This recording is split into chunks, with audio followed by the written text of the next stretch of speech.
Hello, আজকে হচ্ছে আবারও শপিংয়ে। আজকে প্ল্যান আছে মোটামুটি বিয়ের শাড়ি আর কিছু গয়না বাকি আছে, সেগুলো কিনবো।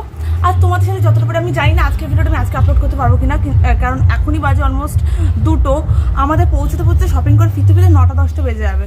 বাড়ি ফিরে আসতে পারে তাহলে ভিডিওটা আজকের মধ্যে আপলোড করে দেবো। আর আজকে আমি এটা পরেছি, কেমন লাগছে? অলরেডি বিদ্যুৎ ডাকছে, মানে মেঘ ডাকছে। এবার ভেবেছি যতই বিদ্যুৎ ডাকুক মেঘ ডাকুক তবু আমরা যাবো, বেরোবো। এবারে বৃষ্টির জন্য বেরোনো হয়নি 2 সপ্তাহ। আর তোমরা তো সবসময় বলো যে এটা পরো না, এটা মানাচ্ছে না, সেটা পরো না, সেটা মানাচ্ছে না। সবসময় সবার মানানো অনুযায়ী পরা যায় না। আজকে আমি এটা পরেছি, এটা আমার মনে হচ্ছে ভালো লাগছে। কেমন লাগছে জানিও। আর আমি সবসময় যখন কোথাও ভালো কাজে পরে আমি ভীষণ কনফিউশন থাকি আমার জুতো নিয়ে।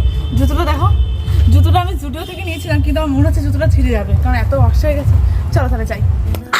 স্টেশনে এসে পা দিতে পারিনি, ঝমঝমিয়ে বৃষ্টি আর আকাশটা ক্র্যাক হয়ে একদম বিদ্যুৎ চমকাচ্ছে, এত বাজ পড়ছে, ভীষণ ভয় লাগছে। মানে এই সময় তো কখনো রাস্তায় বেরোনো হয় না, আজকে বেরিয়েছি, ভাবছি আদৌ কাজগুলো হবে কিনা। দেখবে একটা কাজ নিয়ে বেরোবে আর রাস্তায় যদি বৃষ্টি পড়ে বা জুতো ছিঁড়ে যায়, এত রাগ হয় মনে হয় কাজগুলো করতে পারবো কিনা, কষ্ট করে বেরোলাম, যদি আবার বাড়ি ফিরে যেতে হয়। আমাদের মনে এখন এরকম, কিন্তু অর্ধেক পথে এসে দেখি অন্য।